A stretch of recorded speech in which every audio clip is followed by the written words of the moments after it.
I'm live. Oh, I've been waiting for this. I've been setting this all up. First of all, hi Rumble. Hi YouTube too. This is my first solo stream on Rumble. And I'm excited about this because I feel like I think I said it before on Friday's show, but I'm like totally an outsider to Rumble entirely whatsoever. Um, I've always felt Rumble was like the cesspool where people who can't like make sense of reality have to go because during times of COVID they just had the balls to say shit like inhale spray paint or whatever. That's a straw man. No one actually literally said inhale spray paint, but people did say things like hydrochloroquine or whatever other things they thought actually helped solve COVID. No mask, the vaccine has 5G in it, and they somehow end up on Rumble. So that's kind of how I always felt about Rumble. But now I'm here, and I'm here because Pangburn, we made a deal with Rumble, and now we're here to talk to Rumble's audience. My show is named Descent. Now the reason why it's named Descent because I find myself in where many people who are now on Rumble and are probably users of Rumble have felt about YouTube or other streaming platforms. They felt like the odd man out. They felt alone. They felt not recognized, unable to say what they want to believe, like they are being held down by like the establishment and all the censorship. Well, I'm here to tell you what I think. You're going to call me a leftist, going to call me a libtard, going to call me a Democrat. I've already gotten tons of comments about me, whether it was on Twitter or on something I posted even on YouTube about how I'm a shill being paid by the establishment. If you're the establishment and you're watching this, please pay me. I would love to get paid by the establishment to do anything, really. Um, that would be fantastic. Live chats, both on YouTube, both on Rumble. You guys, this is a call-in show, so you're going to be able to call in and talk to me about the things that you think that I'm saying, whether you agree with me or disagree with me or whatever it might be. Um, yeah. So, what are today's topics? Well, we're talking about government UFOs or the hearing that we're supposed to have tomorrow about UFOs, which now have changed to UAPs, which is unidentified aerial phenomena, as opposed to unidentified flying objects. Because what if they're not even objects, right? That's another thing to recognize. Are these things even objects, or are they, I don't know, projections or whatever it might be? We're going to talk about that. Another thing we're going to talk about is RFK and his recent thing about Jews and Chinese people and the vaccine and all of that fun stuff.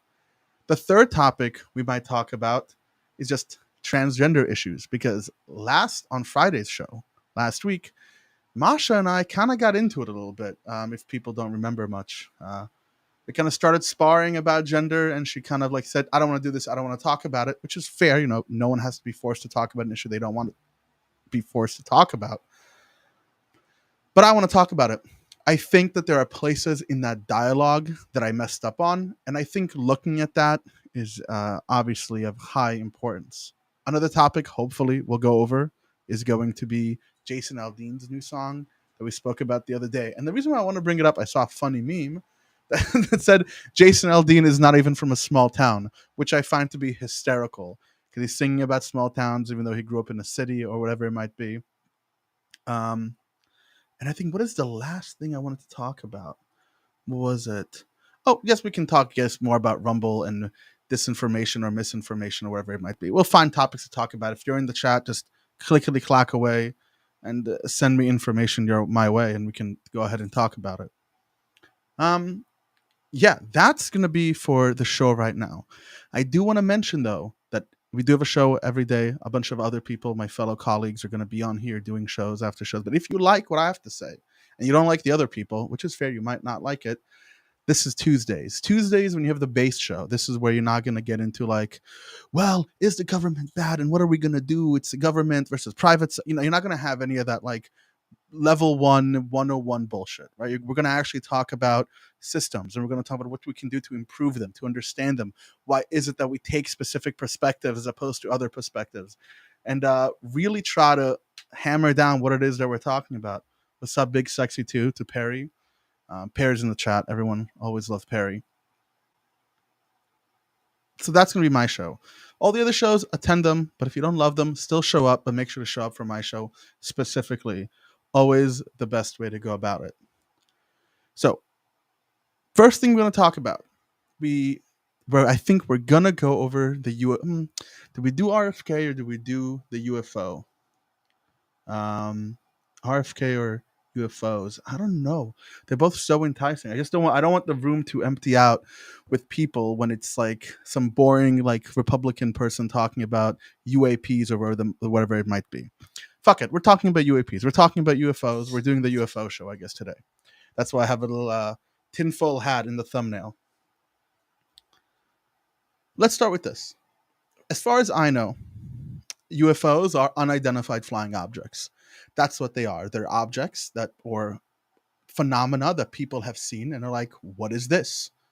Now, we have tons of rationalizations. It has to be intelligence that isn't human, it has to be aliens, yada, yada, yada. But throughout history, all the different UFO cases, the government has said, we can't speak about this, or I understand, but we can't reveal information, usually just has been experimental planes or experimental uh, military hardware the government just can't really disclose.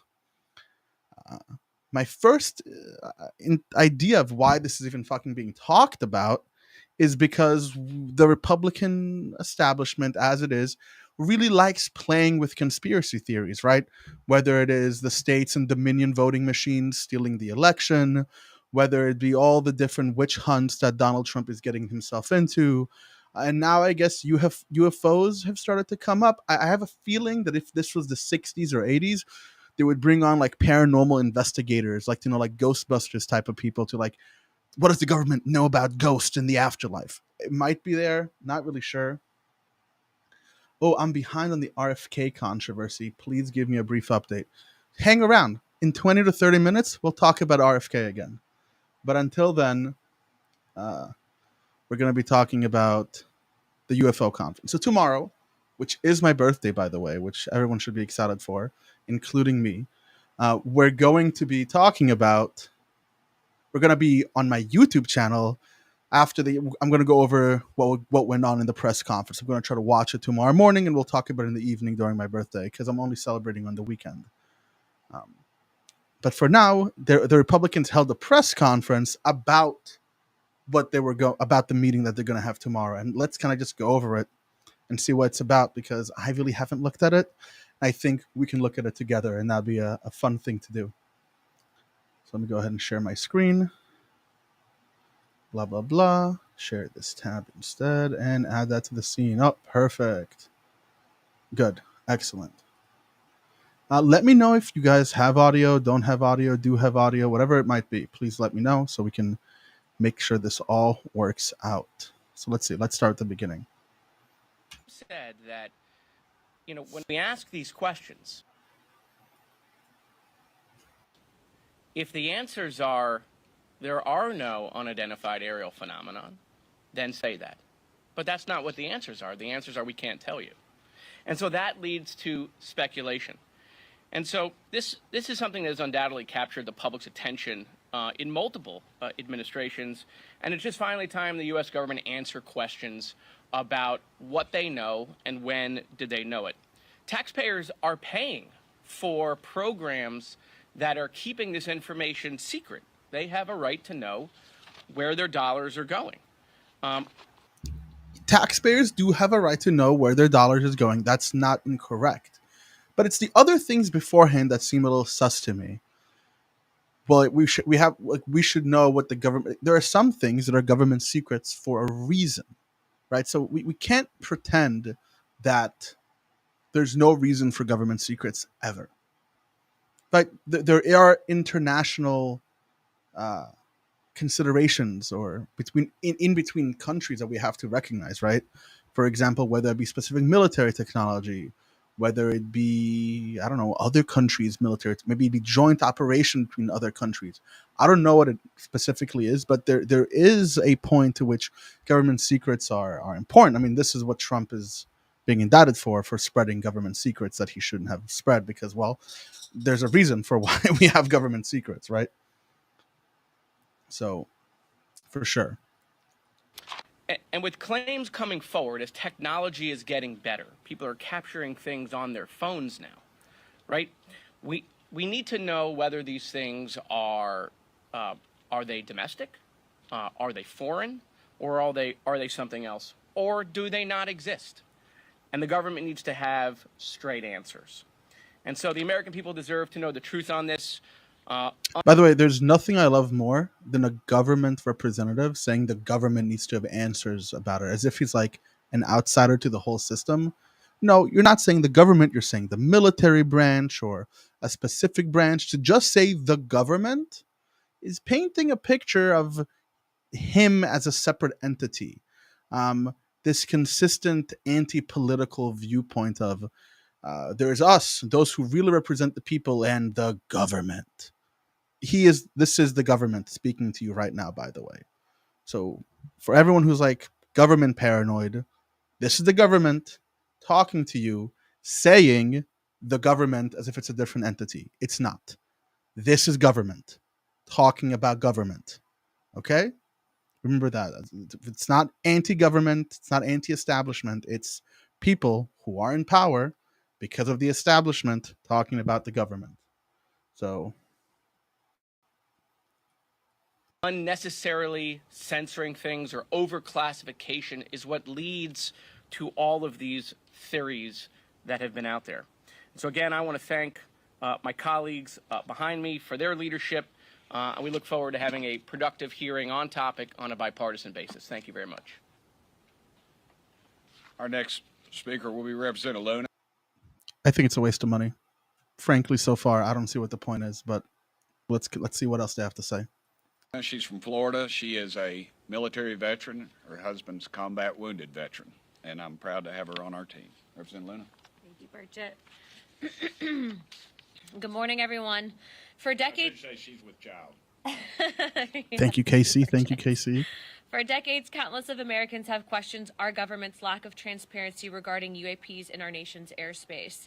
These same questions have been echoed by many leaders on a bipartisan basis, from Jimmy Carter to Barack Obama, from Hillary Clinton to Donald Trump, from Marco Rubio to Chuck Schumer, from the former Director of National Intelligence, John Ratcliffe, to current officials at the National Security Council. They have all called for disclosure of UAPs. If this was a court case, the court would be compelled to take up the thousands of testimonies, images, videos, and eyewitness accounts from doctors, pilots, scientists, and active duty service members. Okay, I want to, as I'm watching this, the first thing that I'm thinking about is why. I hear people have interest. People have interest in tons of stuff. But why is it that this is of such an importance? What is the point for the committee? Are they trying to figure out whether the military or whoever is classifying this information, why it's classified? Are they trying to figure out because there's some sort of like money issue? What is the point of the? I understand people in Congress and representatives have an interest, but what is the point here? Is the point to actually explore what these UAPs are, or why is it that there's classification around them? Or are they really just trying to talk about plain conspiracies or try to paint the government as, or the sector of the government as just, I don't know, I keep doing quotes. I don't know if I'm doing quotes. As if the government is somehow hiding or colluding or is secretive, like some shadow government shit. Because that's what we're seeing in the rhetoric. We consistently people talk about shadow governments, the lizard people, the elites in their swamp or whatever it might be. That's the narrative that's being drawn. So I have an issue with what is the relevancy for this meeting. To me, it seems like another pointless waste of money, but we'll see. The status quo on the part of the U.S. government has been to leave the American people in the dark regarding information of UAPs. They refuse to answer questions posed by whistleblowers, avoiding the concerns of Americans, and acknowledging that the possible threat of UAP poses to our national security as well as public safety. It is extremely unnecessary and an overclassification. If the last few months have taught me anything, especially in investigating this, it is that this issue is in the hands of the American people and they deserve answers. I just want to be fully transparent here. Myself, Representative Burchett and Representative Gates had attended an Air Force base, and we were blocked not only by the Pentagon but by the Department of the Air Force from seeing information, talking to witnesses. And after much arm twisting, we got some of the information. But the fact is that they answer to Congress and thus the American people. And any government entity that attempts to stonewall us is doing nothing in the invested interest of the American people. But what's the interest? They haven't yet said what is the interest. Yeah, people have an interest in national security. Is there a reason to think these UAPs that the government is telling you, no, we can't disclose information about it, is a threat to people? Is that what's going on here? Or is it just that we don't like military secrets? We don't want any military secrets whatsoever. Right? Like, what's the point? Like, military secrets are important. I think everyone would recognize that military secrets are important. But imagine if Barack Obama leaked military secrets. Are they necessarily that is a problem? They're military secrets for a reason, because they're there for our defense. So maybe this is, maybe that's something they'll talk about. The notion of national security is at jeopardy from a UFO is talking about all on its own. I don't know necessarily, because we're not talking about aliens. We don't know that it's aliens, right? That's not what's happening.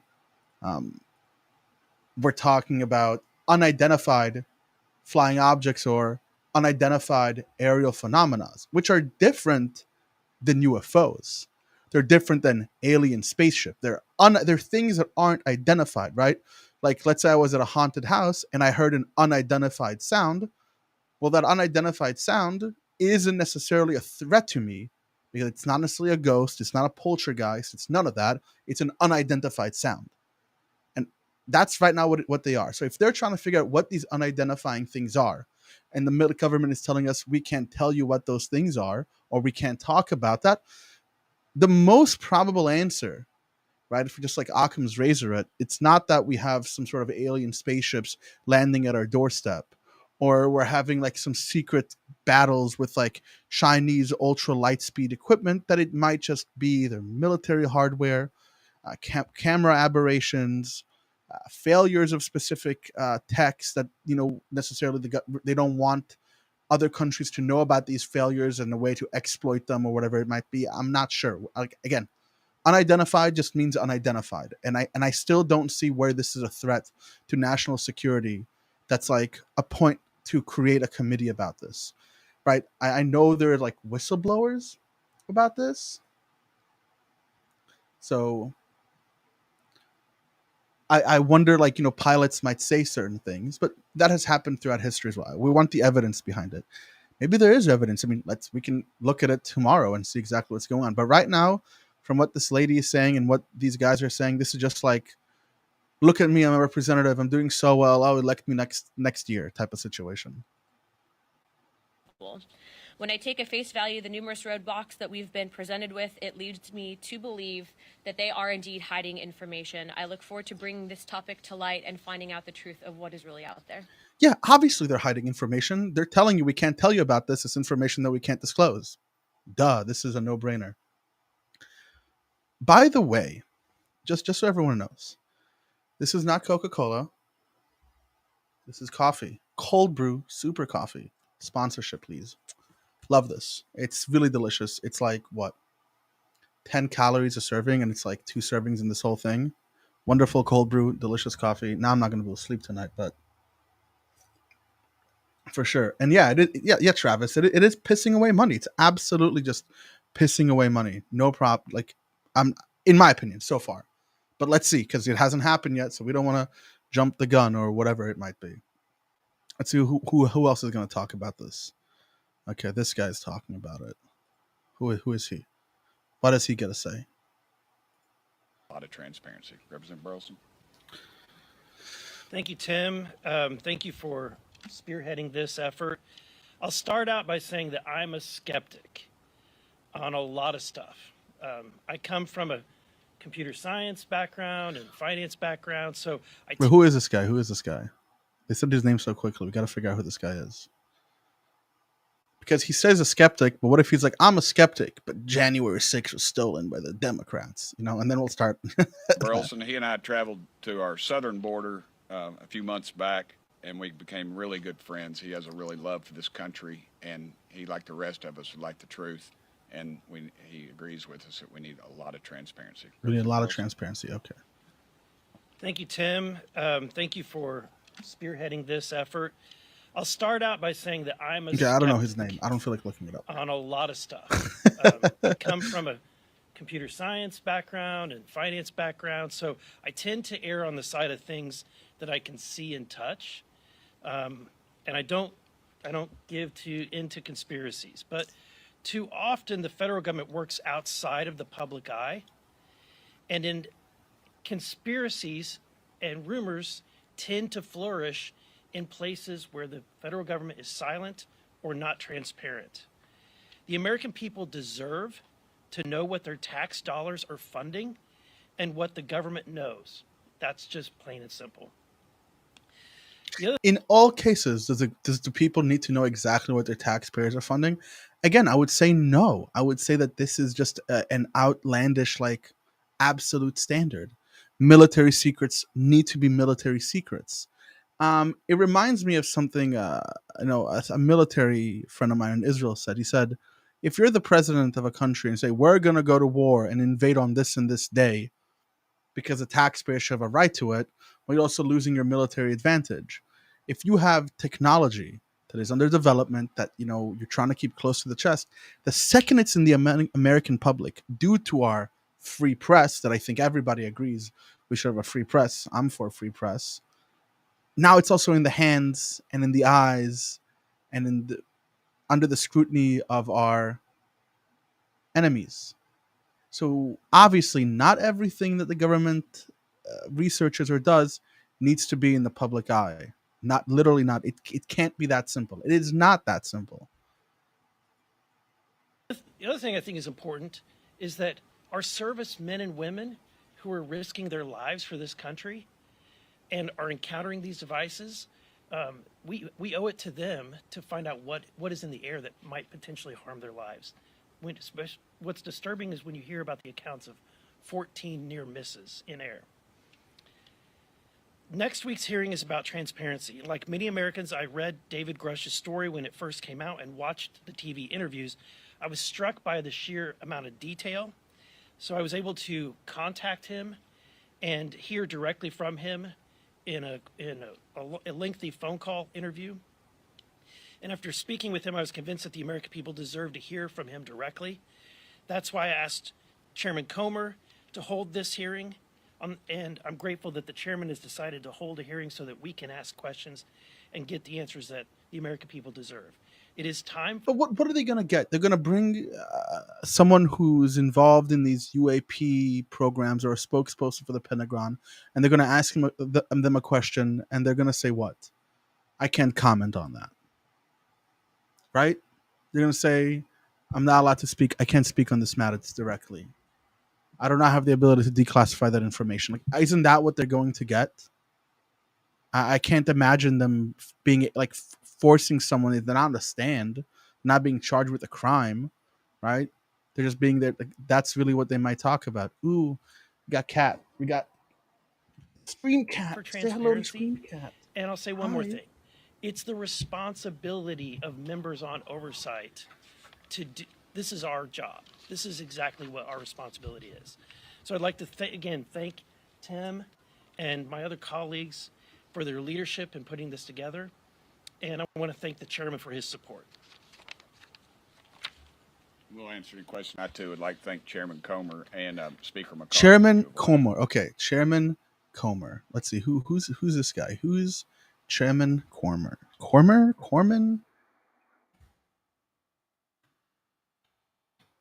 Cormier, right? Oh my God, my dyslexia is showing. God help me. Comer, Comer.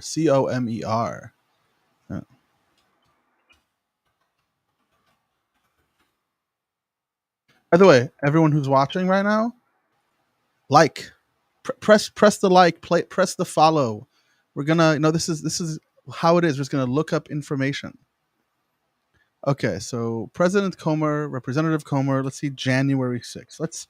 For me, this is like the easy, metric. Are you full of shit or are you not full of shit? Let's see. Let's see what Kentucky's congressman said about January 6th insurrection. Now go away. I'm not paying for anything. Close this, little guy. Okay. Okay. Kentucky's congressmen have weighed on the insurrection, both the blah, blah, blah. All 5 comments of the Republican House voted Wednesday against proposed legislation to reform aspects of the electoral count is to overturn the stoneless blah, blah, blah. Here's Representative Comer, Republican, who represents the 1st Congressional District, voted against overturning the 2020 election results. Okay. Yes, thank you. We're not going to vote against that. Mob violence is wrong. Okay, maybe he's with it. Okay. But he didn't want anyone investigating the insurrection. Instrument. He said it's a political stunt. Okay, he's playing both sides. Demonizing Trump, have legitimate questions. But are they legitimate questions about the 2020's integrity? This is where it starts getting bullshit a bit, right? Okay, expressing concerns over election integrity is not a seditious act. While he's correct, we're all aware of what happened during that time, right? It's not that, oh, they just had seditious intent, like people just asking questions. I really hate this trope of just people asking questions. Yeah, I know the video is quiet. I just can't, and I just can't change that. So Gomer, not Comer. Oh, did I look up the wrong person? You sure it's Gomer? I think maybe it is Gomer. Gomer versus Comer? No, I think it is Gomer. Whatever. Whoever I looked up, if it's wrong, it's wrong. If it's right, it's right. We can't go back in time. And I know the video is a bit quiet, everyone. It's as loud as I could make it. I don't know why. It is what it is right now. Us to do this. Yes, sir. Just anybody. My question starts with you. Okay, they have some questions. Interesting. What has happened? You say you tried to get information from the military. Yeah, we were. So I think they asked, are you going to try to get information from the military? Oh, you're trolling me, Thomas. You can't troll a dyslexic person, man. It's gonna fuck with me.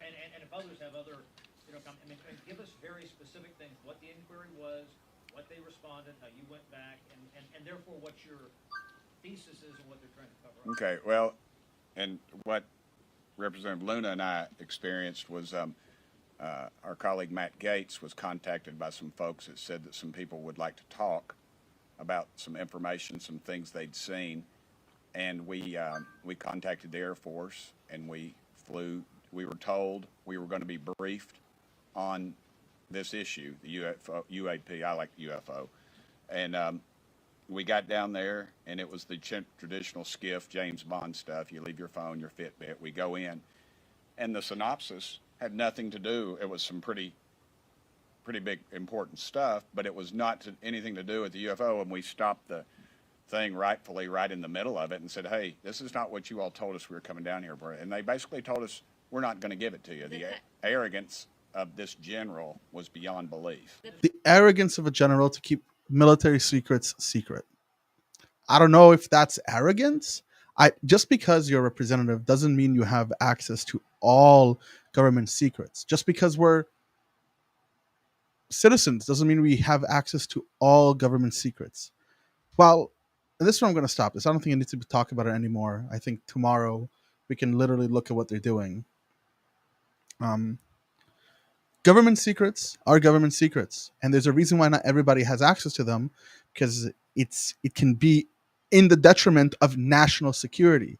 So to frame this whole thing about UAPs are dangerous for national security, it might be that and if you don't trust your generals and the Pentagon in such a way, I think what we're really looking at is that the body of government is not trusting itself.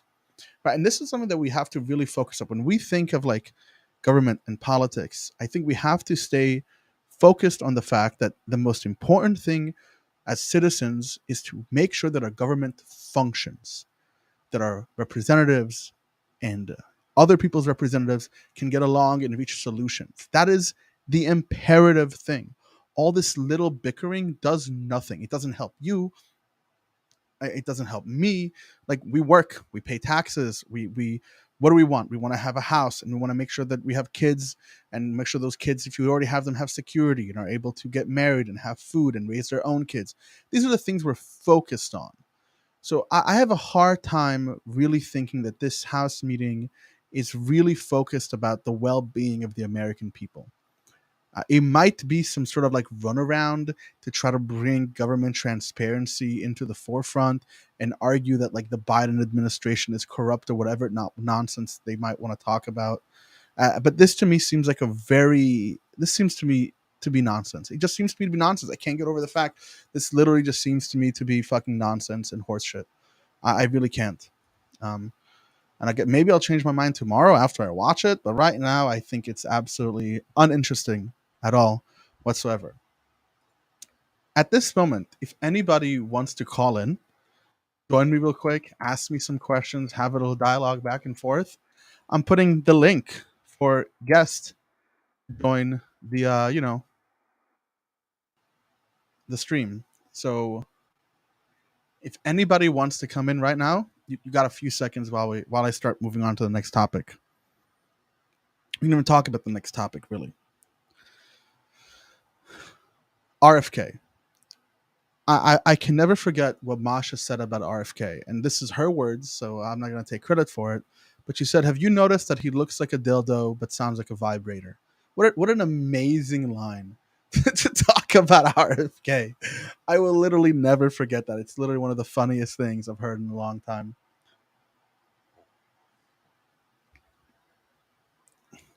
Get those kids while they're kids. Sure. Thomas is talking about something that I have no idea what he's talking about. So RFK, I think he's a problem. And he's a part of the same problem that I think Rumble gets itself into. On Rumble, for example, was when, especially during COVID, when specific groups like YouTube or Twitter or Facebook were kind of like dropping people's or giving strikes to individuals who would talk about things like COVID being a bioweapon developed by the Chinese. Still no evidence of that, by the way. If you're watching and you think there are, jump on the call. You might be an interesting conversation to have. But there is no evidence that COVID was a bioweapon. We don't know that it was a bioweapon. We don't know that it was developed in a lab, literally. None of this knowledge is known. Could it be that it was developed in a lab? Maybe. Does it matter that much? No, because we just don't have the evidence for that. If you think the evidence for that is some people talking about it, or Eric Weinstein, or Dan Bongino, or Russell Brand, then you've lost the plot a little bit, right? Who is Dan Bongino? He's a guy who sells you ads on Rumble. Who is Russell Brand? A comedian who found a niche.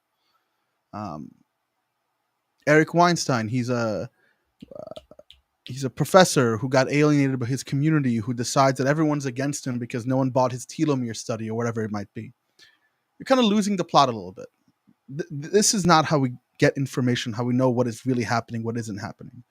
You have to look at scientists who are studying the field. This is why, by the way, I'm trying to get on Debunk the Funk. If you don't know about Debunk the Funk, I think Travis had him on the show a few months back, and I believe he's a PhD in biochemical engineering or something like that, or biology. He has a PhD in that bio shit that I'm not too versed in, but he's going to be coming on the show. And everyone who's like totally believes that the vaccine was a hoax and it was big pharma and that COVID wasn't a big deal and that it just would have taken time and masks literally don't work, period, grow some balls and come on the show and talk to him directly. Because last time we had him on the Discord, all the people who were so anti-vaccine, quiet, just dead silent. Where are those cojones? Where is the I'm gonna talk to anyone and everyone about COVID vaccine? Jump on. When he comes on the show, I'm gonna blast it everywhere. Jump on. Grow some balls and jump on. But with that moving forward, let's talk about the anti-Semitism of RFK. And I think the easiest way to do that would just be, to deal with him literally talking about it. So let's go with that. Set that. There we go. Here he is. I think the stream, it might be quiet again, but I always try to boost it. I don't know why the mics are. YouTube is so quiet all the time. Okay. And we need to talk about bioweapons.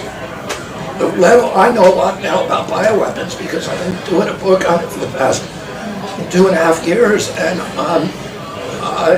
you know, the technology that we now have to develop these microbes, we've put hundreds of millions of dollars into ethnically targeted microbes. Ethnically targeted microbes. We have put millions of dollars into ethnically targeted microbes. Is this a person to even take seriously? Is this someone to really take seriously? I don't think this is someone to really take seriously. Anytime someone starts, oh, I know about this because I've been writing a book on it. Remember, Bill O'Reilly writes books, right? Tons of people write books. Just because someone's writing a book on it doesn't mean they're an expert on it. It just means they're writing a book. For fuck, I can go ahead and get books about homeopathy. Doesn't mean there's any value or anything behind homeopathy. So just because someone's writing a book on it doesn't mean they know what they're talking about. And to say that we're pumping millions of dollars into ethnically targeted microbes, that needs to be substantiated. And I don't think he's substantiating to whoever he's talking about. The Chinese have done the same thing. In fact, COVID-19, there's an argument that it is ethnically targeted. There is no argument that it's ethnically targeted. Absolutely. And this is what is the problem with disinformation, misinformation. Someone hears this who has no idea, right? Just hears, oh, there's no argument that COVID's ethnically targeted.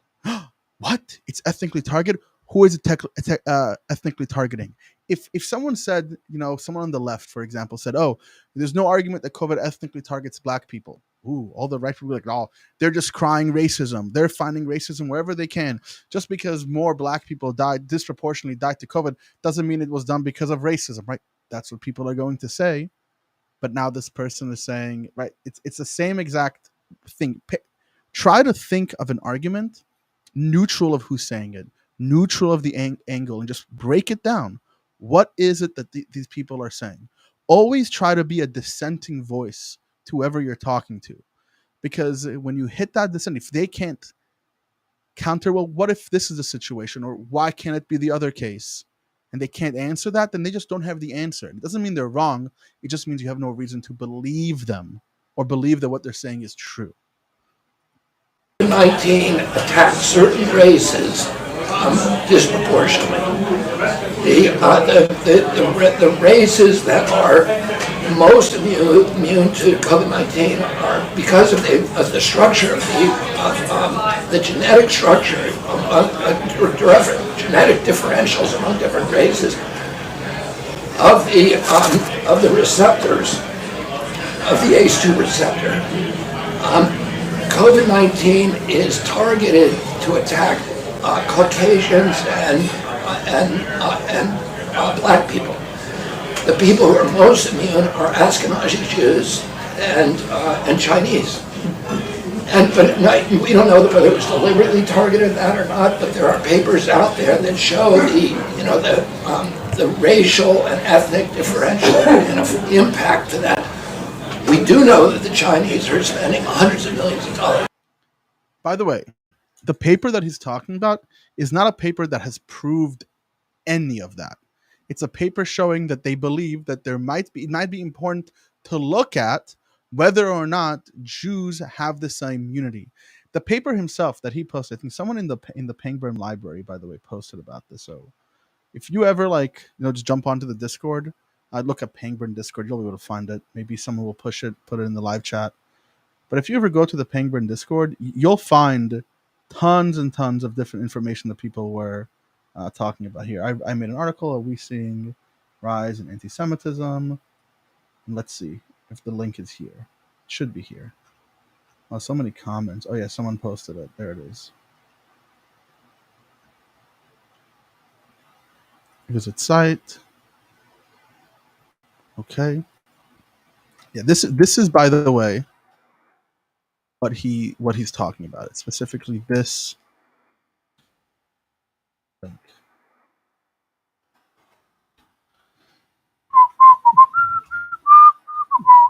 Here it is. Okay, this is what they're talking about. Background. Okay.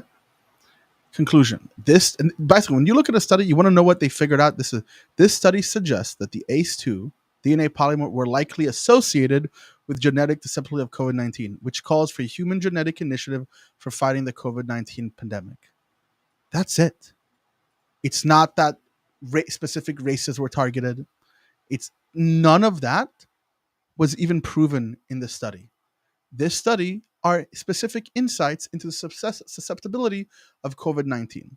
And this is where it gets really interesting, because what did we see here in New York during the pandemic?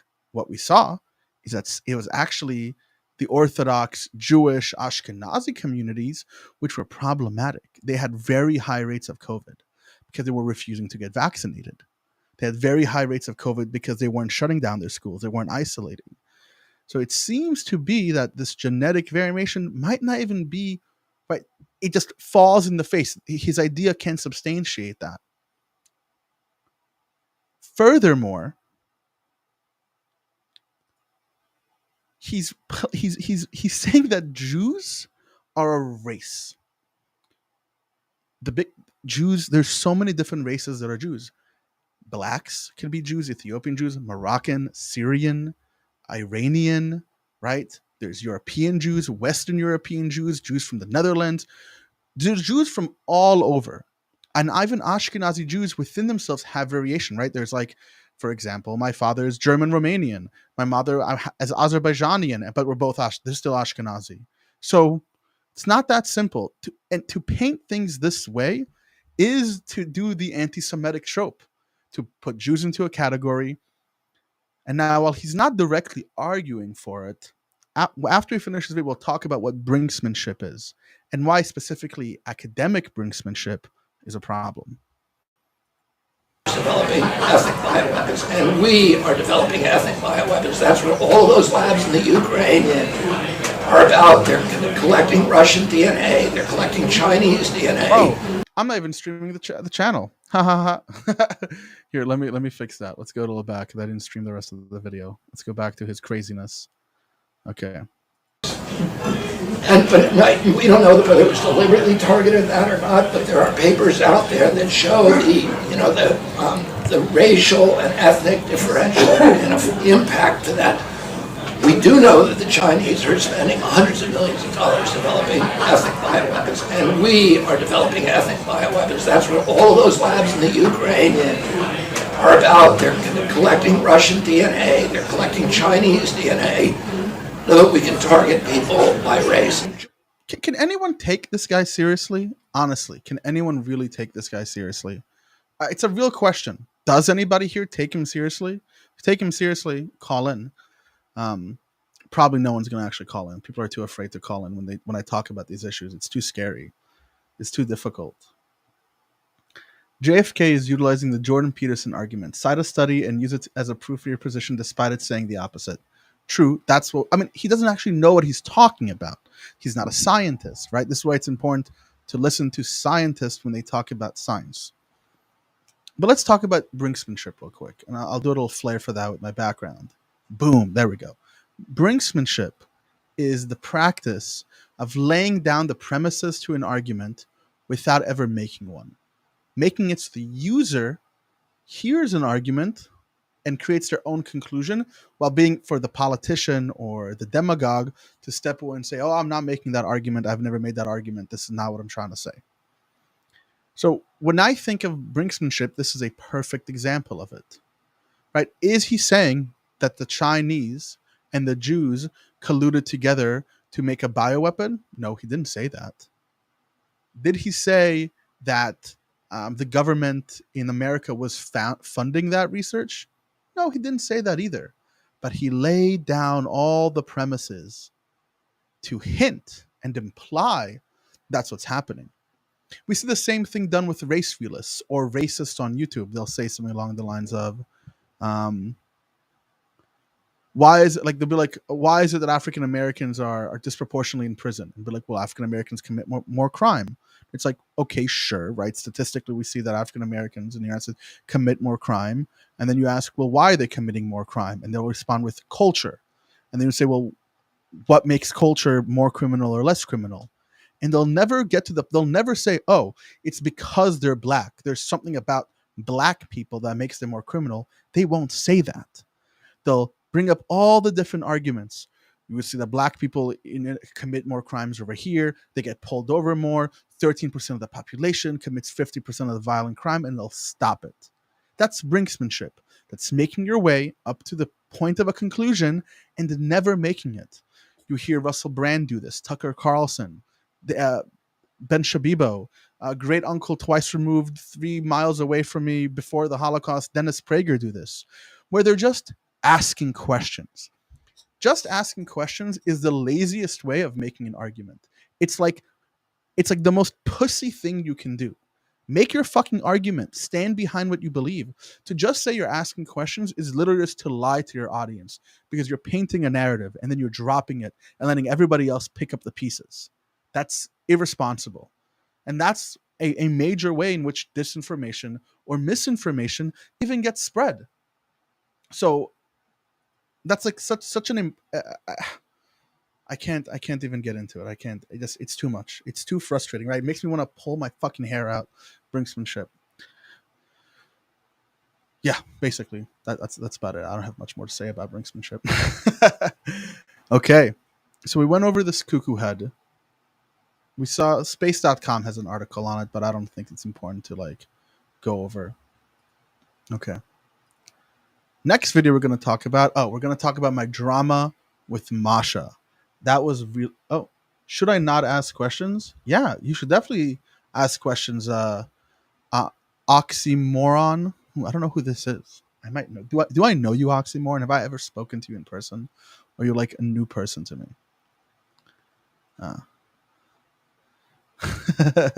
You should ask questions. JFK is using the Jordan. Yeah. Do you have any questions, Oxymoron? If you have questions, you can jump into the show and call me, right? This is a call-in show after all. So if anyone wants to call in, let me send an invite guest again. I'll send it both on YouTube and on Rumble. And if you want to call in, just basically just call in. If you know anyone who believes in aliens, who thinks vaccines are a joke, who thinks trans people are like evil groomers, please have them call in. That is super entertaining. And of course, I always love that. Okay, but the next thing we're going to talk about is my recent shtick argument, whatever you want to call it, with Masha. Masha is a fellow Royal Rumble host, and a long while ago, we were supposed to have a debate about the notion of gender, and the topic was, what is a woman? And that fell through. And due to its falling out, we didn't really discuss the topic. We actually didn't even talk for like 2 months. I think we kind of like agreeably, like just each one of us kind of tried to dodge each other on the server just because it was really fucking awkward after that whole falling through. But on Friday's show, we kind of got into a 1v1 about it. And the reason why I want to go over it is because while I think that the 1v1 did go better on my end, I think I outperformed and I technically, quote unquote, won that engagement. I think I did mess up in a few places. One place I messed up for sure is I misspoke at the end there, and I hate, like, misspeaking is annoying, and it's a problem because you never want to release a video or be live on air and misspeak, and then someone's going to hear that and A, think you're an idiot, or B, believe what you say when you misspeak. And the second thing, there was a few moments I could have like capitalized on the language a little bit better, or I could have hammered a point home that was salient. And I think going over that is gonna, help us think about it in a better way. So here, let's bring that into view, and we'll talk about it. And for this one, I think I'm gonna do the scene like that. Okay. This is, by the way, a video that I published on YouTube of the engagement. Yeah, we'll do the highlights for a little bit. The highlights were cute. At least I think so. I mean, I made it, so. One of the best things Twitter did is community comments. Indulging a conversation with a male about what a woman is. You've blinded yourself to the ability to step out of your own body, out of your own mind, Why and look would at I? reality as it expresses itself. Because there's other people than just you. Is there? I don't I'm have done. a do. We're done. We're done with You're done. You're done with Yeah. this. Yeah. So those were the highlights. How many libtards made their career? Okay. So let's move it forward to right before we get into the whole like 1v1 thing. Yeah. Right about maybe like 5 minutes in. Yeah, that should be good. You engaged insofar as like you're truffle pigging for a specific like thing that you can then like take apart that person's argument. Like you're not actually listening in the like there's at no moment do I get the sense that you're open. Oh, that decided to stop working. That's fun. To actually changing your mind or like changing your perspective. That's a big levy against me because I hear that from a lot of people. Dandan doesn't want to change his mind. He's not interested in changing his mind. He's just preaching yada yada yada yada yada. I think that comes from people not knowing me. Throughout my life, I have changed my mind on issues so much that I pride myself on my ability to be cognitively plastic, to have the ability to really like focus in and try to step back and observe things like clearly. But I'm also not a pushover. If I disagree with you, I'm going to tell you I disagree with you. If I think you have something wrong or there's a premise that I just can't get past, I'm going to stop you and we're going to have to talk about that. I just don't know how else I'm supposed to have an honest conversation if not to do that. So just don't know how else to do it. We had a conversation the other day where you don't think I was just asking you questions about a specific topic without trying to dissect it. I'll bring up an objection when I disagree with something, but to say that I consistently look for an objection, that's not true at all. That seems like you don't even know me at this point. Can we call a versus battle? Don versus Masha here? We Oh, haven't done that yet. No. Versus, y'all gotta resolve it. Y'all gotta resolve it. Stamina for like this Perry, is the longest set it time I've up. ever sat No, in do one it. place. Set it Like, up. Do it. Set it up, Perry. Free me. Versus Set it battle. Don.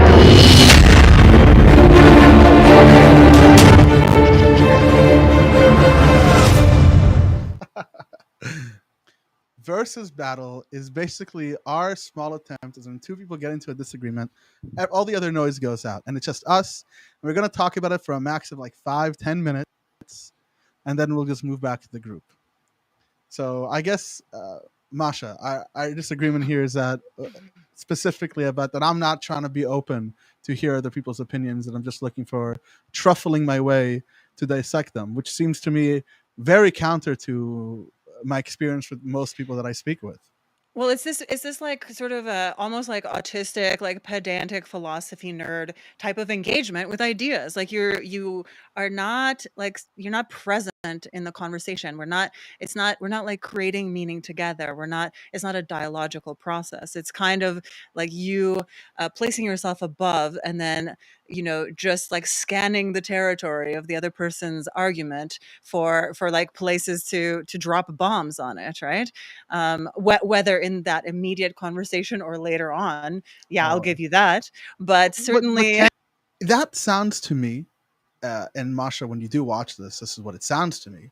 It sounds to me like you are attacking my intentions. You're attacking my character. Where I'm not really interested in like what the person has to say. What I am interested in is being on top, being powerful, being strong, and winning. Right? Saying and I'm going to use this esoteric philosophy to do it. I think that is attacking my character. If later in the conversation I have found a bomb in your conversation to tear it down and destroy it, well, then I was literally intently listening and try to understand what the person says. I don't see why every interaction between two people needs to be some sort of like a dialogical creative process by which we build something together. I don't see the necessity of that. I see that as instead of actually dealing with the criticisms levied against a certain point, it's almost a way to obfuscate away from it.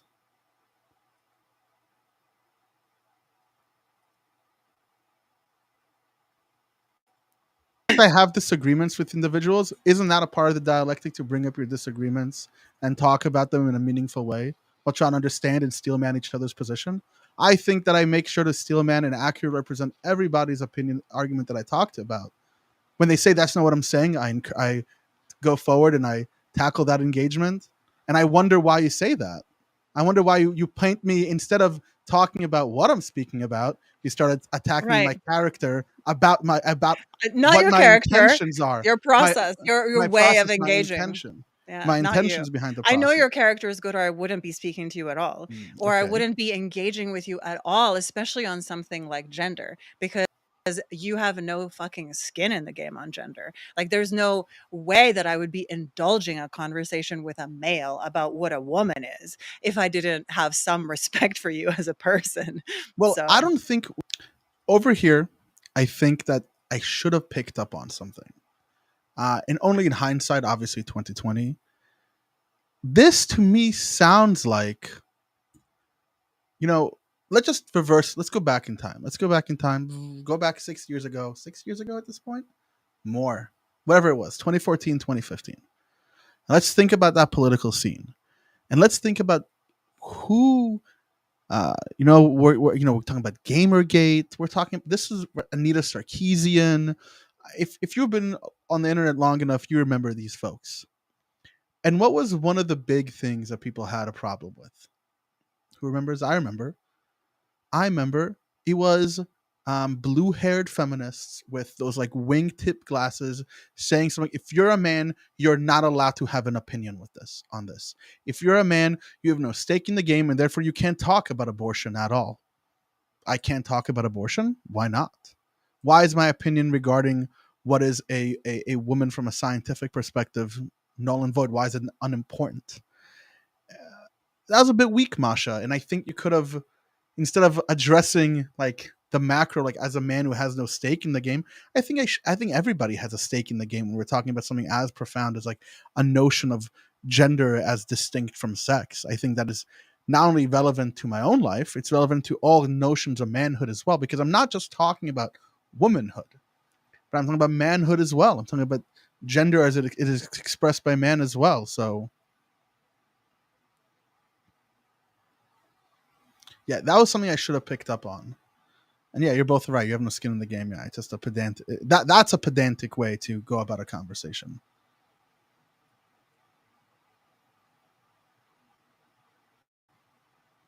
But we've never had this conversation because I don't think I necessarily disagree with your notion or your definition of woman. What I'm saying that there are usages for the words, and if we just account for the again, usages, this is like that whole like philosophy why? nerd kind of like we're playing with abstractions at this point when that particular topic has real repercussions for material reality for For some reason, YouTube is just deciding to like be a fuck up today. Come on, YouTube, get your shit together.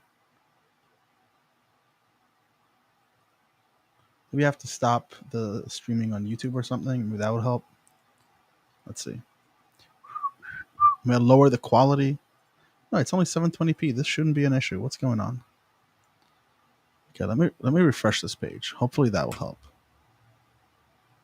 One of the best things Twitter did is community comments. Okay. We got this. We'll find where it was. While we're finding where that was, make sure to drop a like, drop a subscribe. If you're, I know there's 25 people right now watching on Rumble. There's about 6-8 people watching on YouTube. And for all the future millions of people who are going to watch us one day when they when I have like the stands and the fans scrolling through my old history, drop a like and subscribe. It helps, really. Just like a like and a subscribe just helps a lot more than people think. And it takes 2 seconds. Honestly, you can subscribe for me and then like in your phone, mute all notifications for me. Like I don't care. But just that we have that extra subscribe helps. Like if you're just annoyed at getting notifications on your phone when you subscribe to channels, you can just in your settings just mute YouTube notifications for subscribers, and then you can help out a bunch of people, right? Most people are watching this. You have ad block on or all that other garbage. Just like subscribe. It helps. No, please. Now I'm begging you here. But yeah, let's get back to the show. Questions are Your my process, your my way process, of my engaging. intent. Okay. That whole like philosophy Why? nerd kind of like we're playing with abstractions at this point when that particular topic has real repercussions for material reality for real women, right? Like I'm not that interested to play like these fairly silly games just like okay, it's as a cognitive exercise. uh But it's not a Boring. cognitive exercise because it has real ramifications. And the ramifications that I'm trying to breach are not necessarily the ones of, oh, what do we mean by woman, but rather, how do we think about this issue so we're able to communicate with one another about it? That's an important point. And I think this is anytime you talk to someone who tries to dismiss this as what it does, it's just abstractions, it's not. Because whether we like it or not, this is a discussion that is happening politically. It matters for tons of people. Um, and I think the most important thing is anytime we have a discussion with anyone is to, instead of trying to tell them you're wrong, your opinion's invalid, your definitions are wrong, hold up. We have the definition of woman as you say it, an adult female human. And that is valid. If I'm out at a pub, if I'm hanging out with some friends and someone say, oh, that's a look at the woman over there, I go, and I don't start arguing with them what the definition of a woman is. And we also all have notions of what women are. But when we talk about the second usage of the word woman as gender, as a social construct, there's a different perspective we have to adopt to understand the utility and the usage of that word. And that usage of that word has specific psychological and scientific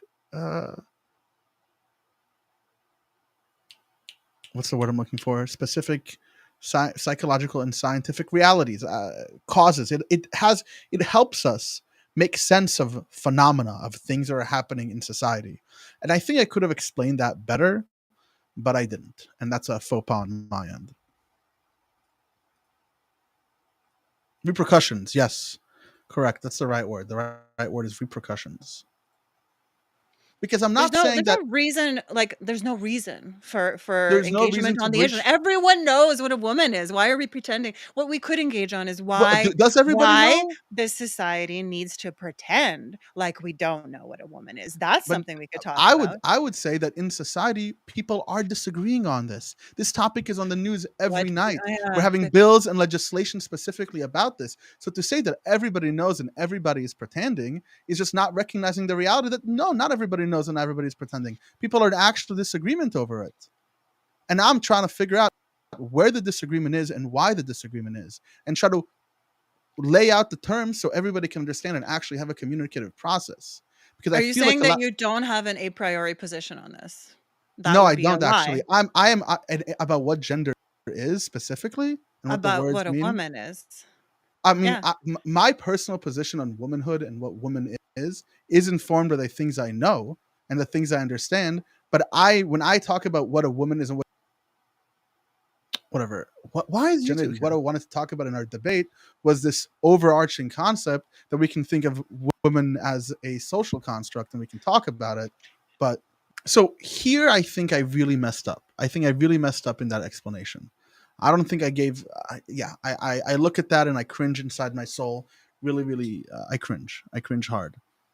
I think what I should have said is that yes, there is a personal view of what a woman is, just like I have a personal view of what a man is. I do have a normative notion. Normative, by the way, for those who aren't philosophy nerds who are pedantic, uh, it means how things should be.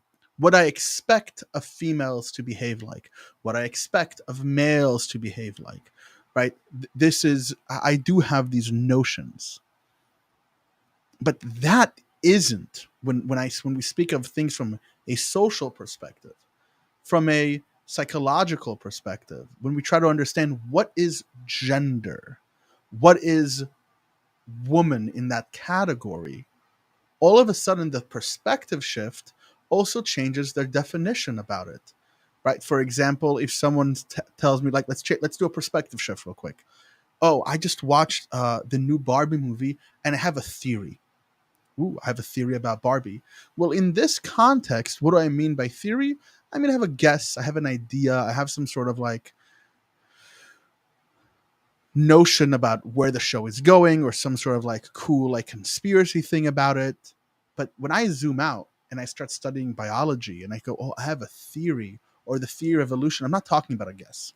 I'm talking about something entirely else. And to grasp that concept is what I want to pass forward when I'm talking about gender issues. When I think of gender as a social construct, that's the perspective we're viewing this problem from. We're viewing this definition from. And when we start viewing it from that perspective, we start understanding why that definition helps us model or make sense of the phenomena as it emerges in front of our eyes, as empiricists, as scientists, as people who deal with not the shit just inside my head, but the shit as it's in everybody's head and how that works and plays out in reality, in society, how it manifests, how it grows, how it breathes, and how it changes. So,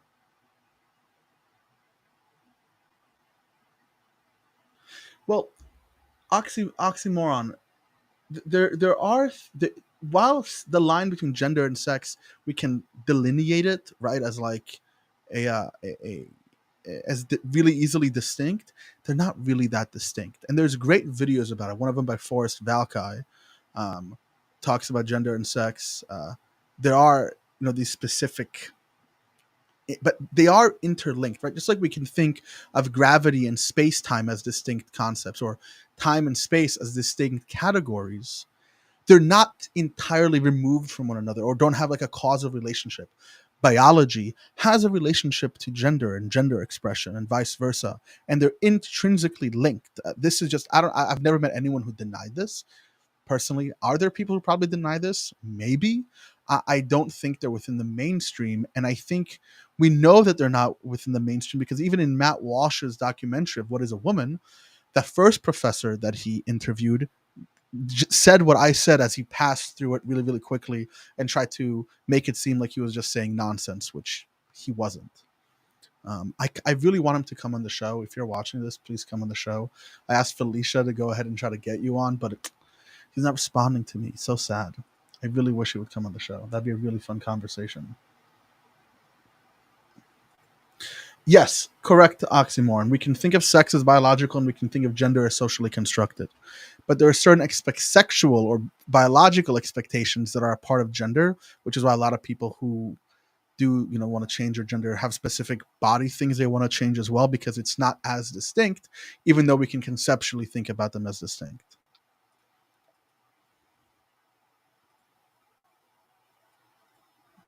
Listen, what you have at stake in that conversation is your group belonging to a certain like wanky inner circle of like whatever, like globo homo queers on the fucking server, which I love you all. Like, hello, I'm also not straight, but what's at stake for me is like much bigger and deeper than that. So yeah, I mean, Well, why would you I say? would think But twice.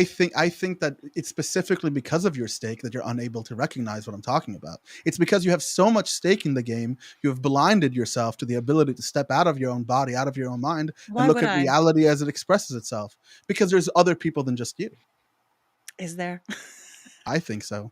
No, of course there is, but like again, I'm going to return to some things are like irreducible, are do not lend themselves to being represented as symbols. And like I said in my conversation, Right here, I should have absolutely picked up on that.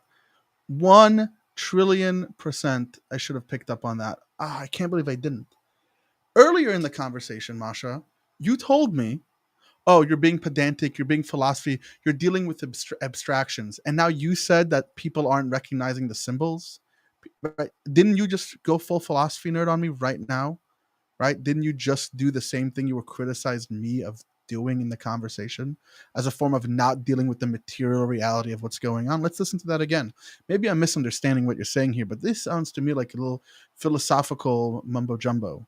In the best way, by the way, because I do love the conversation around symbols and linguistics and all that type of stuff. So things are like irreducible, are do not lend themselves to being represented as symbols. And like I said in my conversation, the fact of female biology and its connection, like, so a woman is an adult human female who survived girlhood.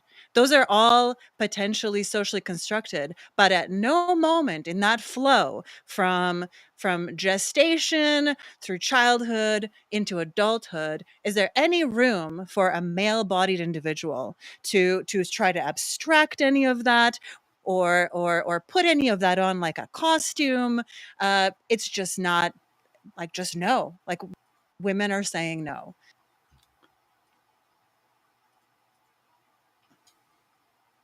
What it just is it really just no? Is there really no room?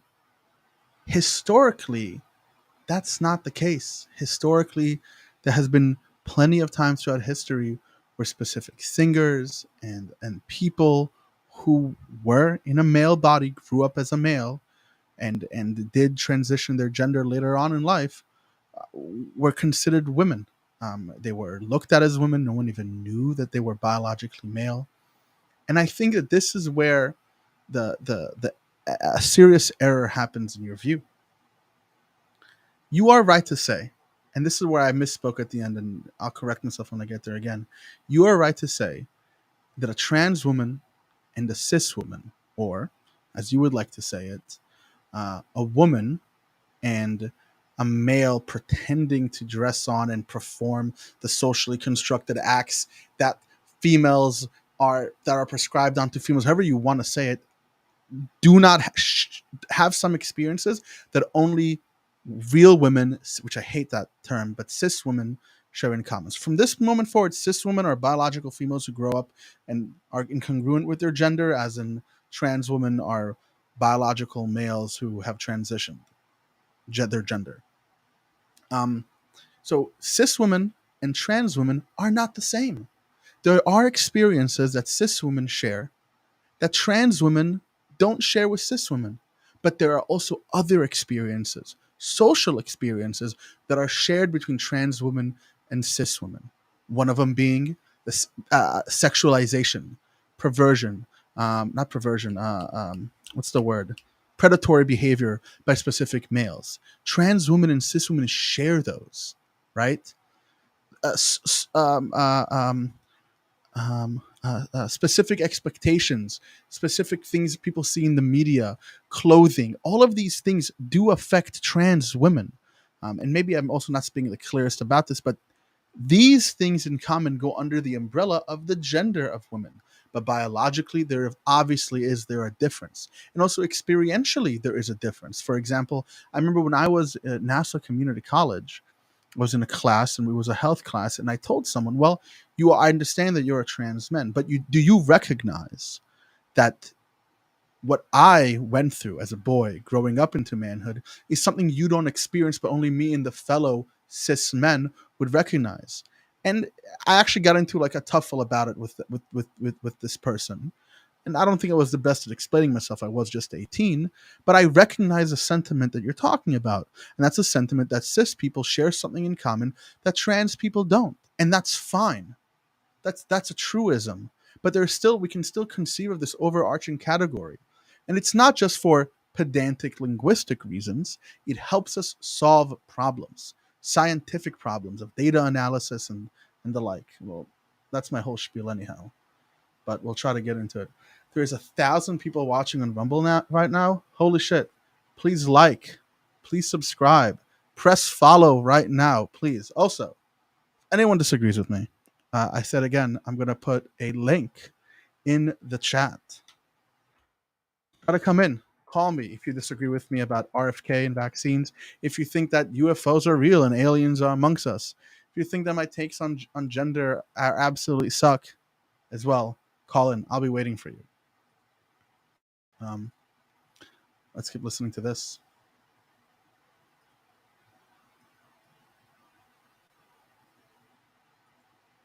Females are saying no. I understand what you're saying. As a female supremacist, I'm saying no. I hear that, but what I recognize is that there's many people who are saying yes, and there are many, and there's many. Too bad.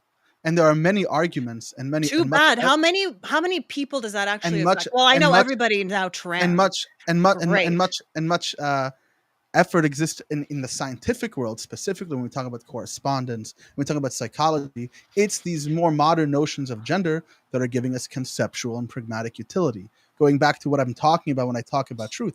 But I've said, and I will consistently say, we use whatever word, if we mean by women a biological female, and we mean by men a biological male, no trans woman is a female, and that's fine. We can talk about things that way. They No can't have the cis word woman. woman. They can't have the word woman. I understand what cis. I won't be a subcategory of my own sex class. No fucking thank you. And I think that's where you're blinded, Masha. I think that's where you don't see it. You've taken the word woman and you hold it right here in your heart, and I understand that. I really do understand that. And you refuse to be a subcategory. Fine, I'm not going to argue with you about language. A rose by any other name still smells whatever, right? By the way, I don't think roses smell that good, but a rose by any other name still smells whatevs. We can use different words. I'll use whatever word you want to use. I really couldn't care about the word itself. But we have to meet people where they are. I'll meet you at your language. I'll meet you with your language. If you want woman to only mean adult human female, fine, whatever. But we can talk about what do you want to call for whatever name you want to call the overarching category that both cis women and trans women share, other than women. We'll call it something else. I really couldn't give a fuck. Socially, it matters, and I think that we can make an argument now about linguistics and socially within law or within science. We can play this etymological game, but we should really focus on what it really means. Oh, now the views everyone goes away because they see that I agree with trans identity. Yeah. Oh, everyone's dropping even quicker. Look at that. Wow. People are getting triggered on this platform. Easy to trigger people on Rumble. Just disagree with them. Free speech platform. Where you at? Come on. If you disagree with me, there's a link. Call in. Do it. Leave a comment. Leave a like. Follow. You can do this. It's not that difficult.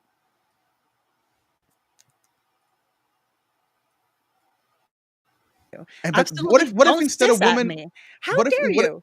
I'm not saying I'm not giving you that. I'm talking about the way current That's not a thing. literature speaks about There's it. You don't just have women to agree with it. and pretend women and not well, real according women. to the Yale School of Medicine, Chicks they with have dick. these categories. And I don't they care. use Listen, them. I don't care if a male wants to perform femininity. Femininity is actively detrimental to women. You all can have it. You invented it. You all can shove every piece of bleach infused. But why are you saying you? I'm not a part of the into your group. rot I'm not- pocket. You're the one who's doing the group Call thing, yourself a Masha. doll or whatever you want to, but it still doesn't make you a woman. You'll never be a woman. But you're the one who's doing the group thing. You're consistent about you people, your group. You're seeing it this way. Trans-identified males.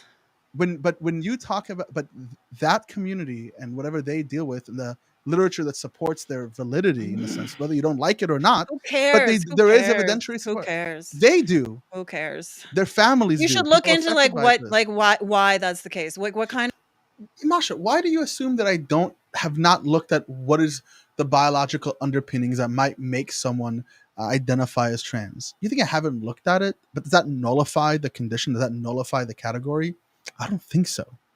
And I think that dismissal of pretending like, oh, I don't care. It doesn't matter what whatever. Who gives a fuck? That's a bit lazy, Masha. And I think you're better than that. So I think you're a bit better than that. of endocrine disruption has happened to We make can look people into all of that. also like that presupposes some like essential female soul that's different from the It male doesn't. soul. It Yes, doesn't. it does. I don't If presuppose there's that. like if the argument is I'm a woman, if I'm a male-bodied human and I say I'm a woman on the basis of like my inner feeling of womanhood, what the fuck is that? Anyway, I'm done. I I'm don't have done. a do. We're done. We're done with You're women done. P1. You're done with Yeah, this. I'm Okay. done. We'll have a fulsome Well, debate. I think I'll have the last word then. If you're done, I would say that I don't. And this is where I misspeak. This is where I misspeak when I say I have the last word. This is exactly where I misspeak. Think of gender as essentialized. I don't think of gender as like an essential category. And I think that gender is performative and it's entirely different than what you're talking about. And while sex and gender are distinct, you are correct. Sex wise, no trans man is like you or is shares what you and other women who are biologically female have in common. Not trans man, trans woman. I misspoke here. A trans man is a biological female that has transitioned as to a man, and a trans woman is a biological male that has transitioned to a woman. Um, so I misspoke there. I had to correct that. I feel better about that correction. I actually feel good about that correction. Yeah, that's kind of what went over there. Yeah, that is my conversation with Masha, and I'd love to continue it with you. And I think it's an important thing that we continue it. But I want us to urge each other not to kind of like at least let's try to steelman one another because I think I understand your position, and I feel like I can't say for sure, but I feel like you don't really understand my position fully all the way through, and I would really like it if you did. Um, yeah, pretty much. So I think the show. How long has the show been running now? But an hour and a half. I mean, if you want more, type 1 in the chat. If we're done, then type 2 in the chat. And if you want a specific video for me to watch, also link it in the chat. I think that we can move on to a few different things that might be interesting. We can kind of watch different people on Rumble and like live react to them on Rumble. A bit like a little meta-ness to it. Okay, Scott is giving me a 1. He wants more. So yeah, Scott, I'll just do the show for you. So I'm just going to continue doing the show for you, literally, just for you. We'll run it for another 30 minutes or so, and then we're going to have to call it a day because I just don't have the butt to sit on a chair for like 2 hours straight and talking to the camera. Oh, Mimi wants one as well. Yeah, KC wants one as well. Oh, everyone is just blowing me up. Wonderful. And again, all those people who are on Rumble, the 200 people watching, click the follow button. It's still at 366. Can we get in this live stream to 367? Let's do it, boys. We can do it. We can turn it into three into 367. Oh, we have even more. Okay, so the show has to go on. Okay, so we can do a few things. We can go over Jason Aldean's new music video about Not in My Own Town, which will be fun. We can talk about, or we can watch people on Rumble. That's kind of what we can do. So, hey, everyone interact with me. Let's get that going. 360. Oh, it's a 369 right now? Or are you just playing games with me, Scott? Maybe if I refresh the Rumble stream, I'll see how many people are actually watching it. Oh, we got to 367. We fucking did it, boys. We got to 367. We did it. Whoever did it, I want to thank you. Now we have to get to 368. And this next person, I also want to thank you. Yeah, let's watch Dan Bongino. I the last time I listened to Dan Bongino, I think when was this? Maybe like 5 years ago. I remember I was driving on the west side of New York City, traveling north to get back to my apartment. And I remember listening to it and just thinking, wow, this is crazy. He was talking about like the Russia dossier and like all the false information against Trump and how it's like a giant conspiracy theory. So I'll be interested to see what he talks about. So let's go ahead and talk about Dan Bongino. It seems people don't want to listen to Dan Bongino. How sad. Whatever. I like Dan Bongino. Actually, I don't like Dan Bongino. I like talking about Dan Bongino.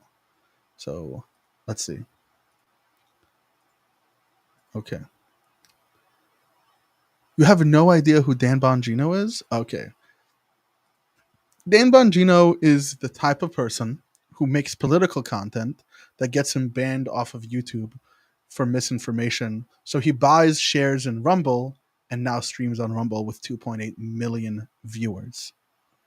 I actually haven't spoken a lot about my opinions on Rumble as a platform.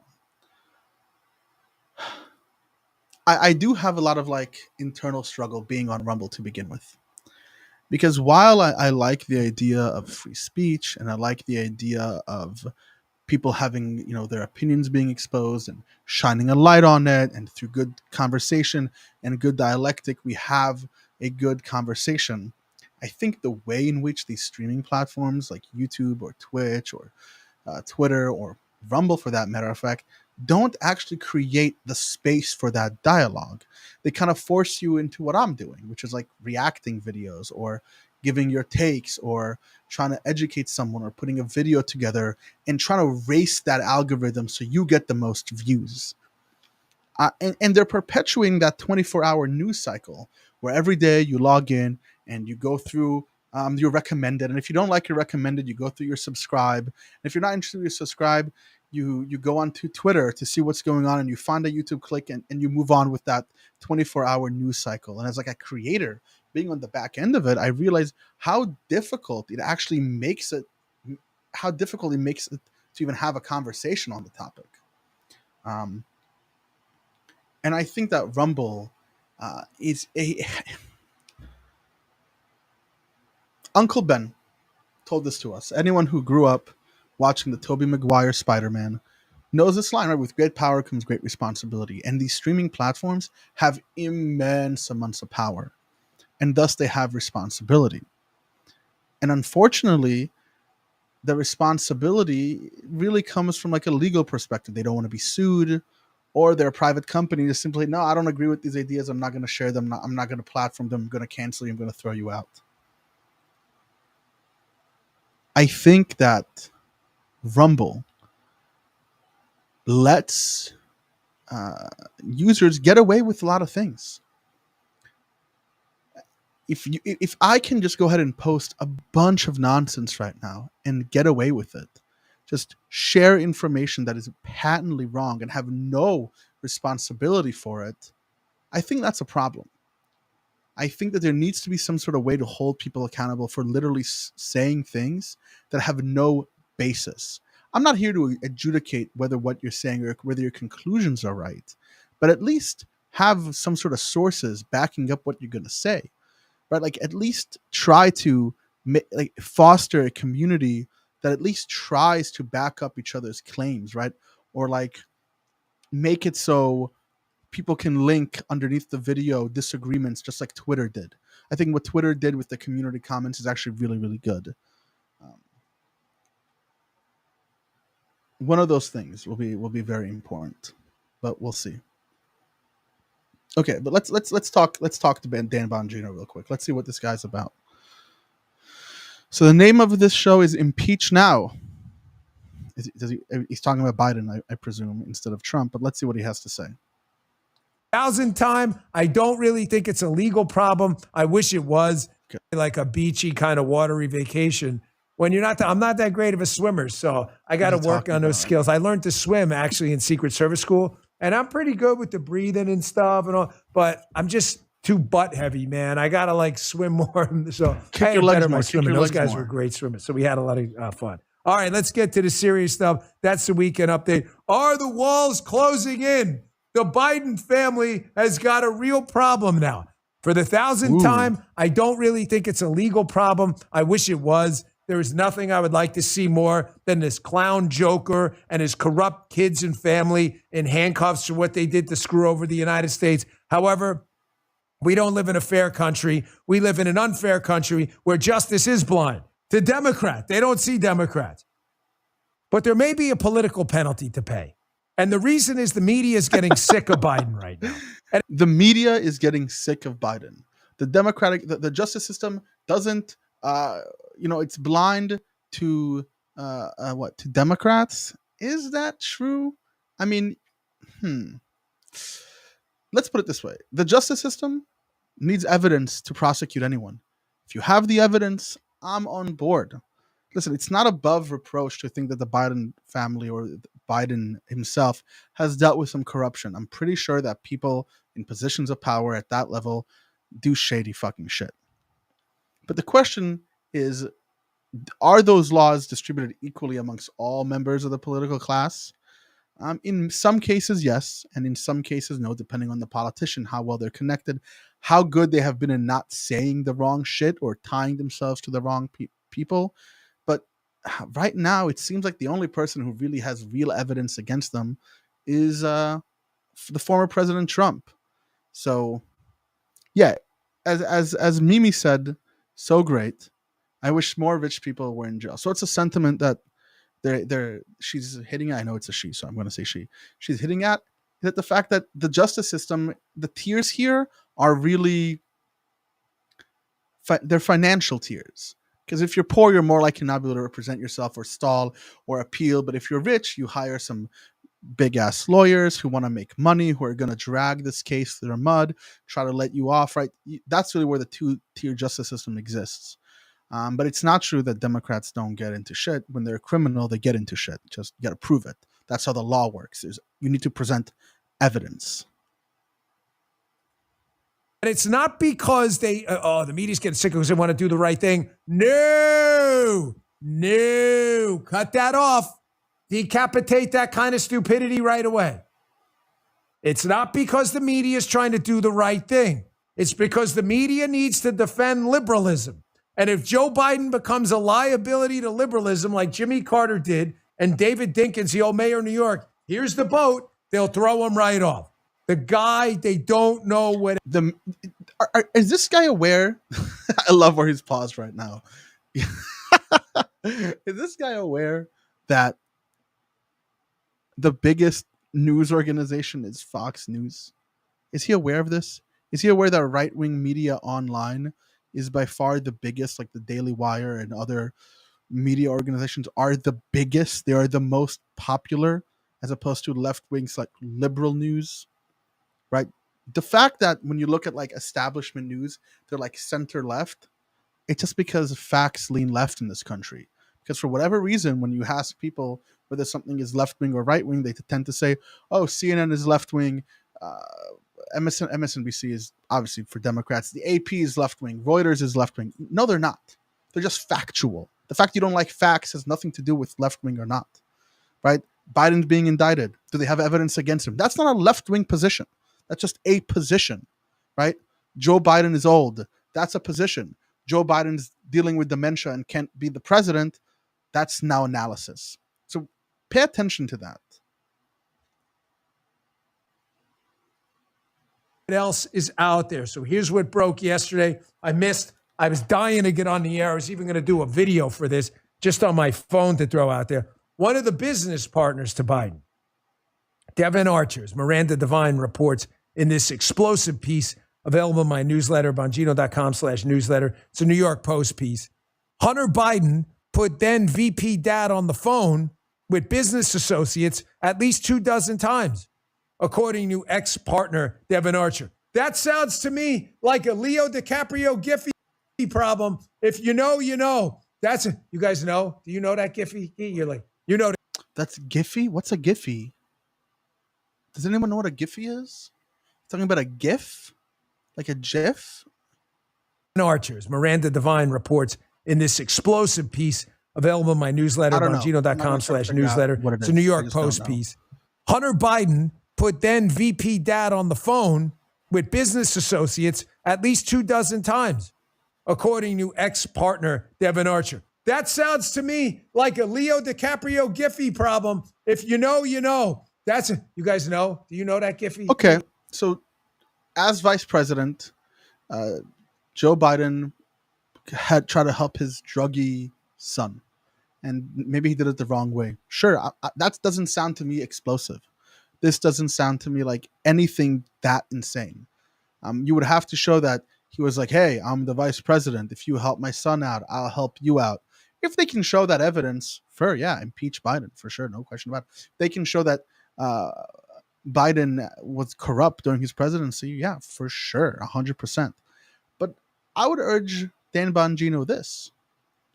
Is the evidence not more overwhelming about the fact that Donald Trump actually committed more serious offenses? And this is not a whataboutism, because what I'm talking about is specifically that double standard of like, in one area, we don't need such strong evidence, and in the other area, the evidence is overwhelming, but we're going to ignore it. That's what I'm trying to talk about. I'm not trying to talk about, like, address this point and just dismiss it and then talk about Trump. If this was a thing, right, I think the president is allowed to do that for his son.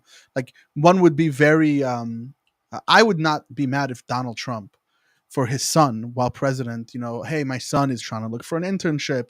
He's trying to look for a job. He's trying to get towards college exam. Can you hook him up? Can you talk to someone? Can you try to set up the situation? That's what a good father should be doing. So far to me, this is just saying Joe Biden's being a good dad. So you're like, the Giphy, Justin, the Giphy.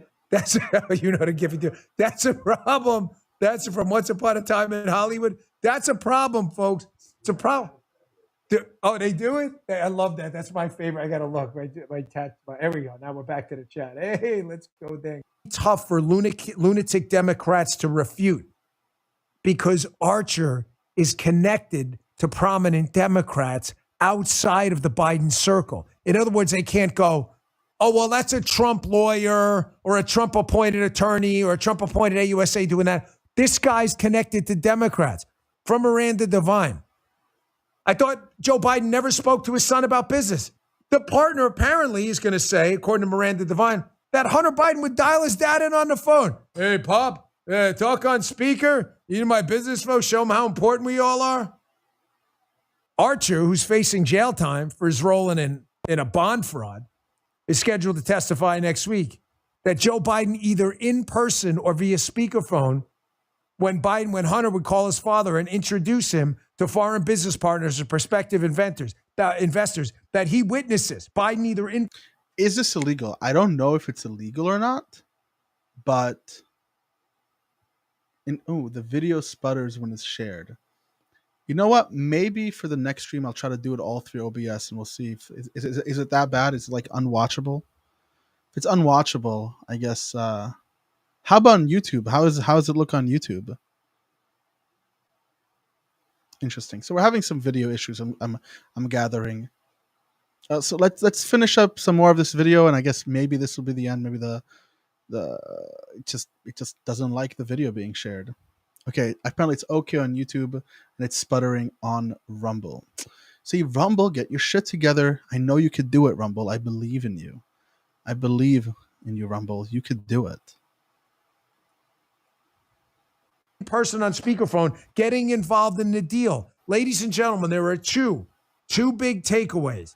This is where you're going to pay attention. Okay, I'm paying attention. I'm paying attention. Number one. Mm-hmm. You have to start thinking to yourself politically again, what's the damage going to be to Biden? Devin Archer, who is connected to Democrats, notably John Kerry, right? What would possibly be this guy's motive for lying in front of Congress about Joe Biden being involved in these business deals? What would possibly be his motive? I mean, it could have a motive. Who cares what possibly could be his motive? If you can point to a bad motive, sure. Yeah, money, exactly. Money could be his motive. Many different motives. A political advancement within the GOP could be his motive. There's tons of motives, but these things have to be substantiated. Sure, someone comes forward and they say this thing or other thing happened, but let's see the evidence. Evidence is king. The same thing that we're going to look tomorrow on the live stream, evidence for aliens or whatever these unidentified aerial phenomenon. All of that stuff, we're going to have to check that out. Charged for perjury? What would be his motive? The anti-Democrat motive? The guy's connected to Democrats practically his whole life. He's like a lifelong friend of John Kerry's stepson. However, on the motive front, this is the takeaway. Okay. Motive. I'm listening, Dan. Motive. Let's go. Teach me, Poppy Bandino. On the motive front, what's Joe Biden's motive for lying about, oh, no, I wasn't part of these business deals? Well, it's obvious he wants to stay in office for re-election. Okay. It could also be that he literally wasn't a part of the business deal. My father can introduce me to someone and then say, okay, right, you're sitting in meet up, let's go ahead, let's have this business meeting. Sure, but it doesn't mean that he was sitting there and involved in making deals on behalf of his son. I don't know. I find it insane, the hyperfixation on like Hunter Biden, who's not even within the White House, when we have politicians who literally hire their children to work for them. 45th president of the United States. Honestly, Dan Bongino sounds. I feel like it would be unfair to not watch the whole thing. Honestly, we're gonna keep watching it until he brings on an ad, and then I'm done with this guy. So Biden has a motive to lie. Archer has none. Archer has a motive. Actually, no, he has a motive. Should be lying and isn't. He could have I a motive. smell a deal. Sounds to me like it. Yeah. Here's the second problem. Oh, didn't we already do two? The problems? deuce for the Democrats. Oh, the finger for the Democrats. Yes, flip me off, Daddy. There's electronic backup evidence to this, folks. Oh, let's see it. This guy is screwed. Miranda Devine continues in her piece.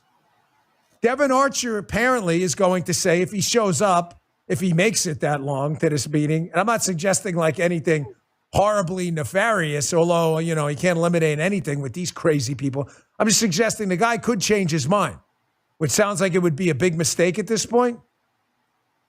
If he shows up and he talks about this meeting that was conducted in Georgetown and this other meeting with Ukrainians, there's an email on the Hunter Biden laptop from a Burisma executive, Vadim Pizarski, thanking Hunter for introducing him to his dad. Quote, "Dear Hunter, thank you for inviting me to D.C. and giving me an opportunity to meet your father and spend some time together," Pizarski wrote. "It's really an honor and a pleasure."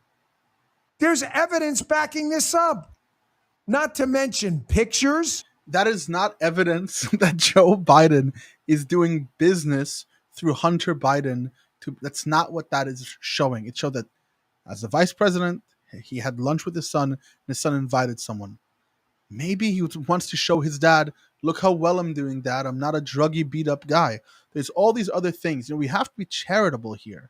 I even remember at the beginning when Trump came into office, I said to a lot of friends, you know, nothing so bad is happening right now. So far, it's okay. Cool. I don't see any issue. When I think a good friend of mine who's in the chat right now, he knows when the insurrection was happening, we had his girlfriend at the time, now his wife, said something along the lines of, "They're terrorists. Trump put him up to this." And what did I say? I said, I don't know about that. To me, right now, it looks like a rally that has gone out of hand. Now we know that there's a lot more things behind it, and I would say that some of those groups, like the Proud Boys and other members, were actually trying to do terrorism and actually trying to do sedition and were egged on by Donald Trump and his entire entourage. We know this now because the evidence was real, but until the evidence is there, I'm going to remain agnostic. So at this point, I'm done listening to Dan Bongino. I'm done listening to all of these like kooky people. Honestly, they're just not necessary for me to deal with that anymore. Live stream was great. Thank you everyone who showed up. But at this point, we have to cut it. This is the end. It's the end of the live stream. I'm going to hang out on Discord a little bit for the after show. Come on, hang out on Discord. I'll drop a link in the chat. I also want everyone to drop a like, drop a follow. We got to 367. Let's see if we can get to 368. I do stream on my YouTube channel, which you just look me up. It says it right up there. Dandan Prager, Pangburn Universe. You Google that up. You put that on YouTube. You'll find me. And you could view my show tomorrow when I'm going to go over this UAP, UFO stuff. And I'm interested to see what they present. Right now, it seems like a nothing burger. But we will absolutely check that out.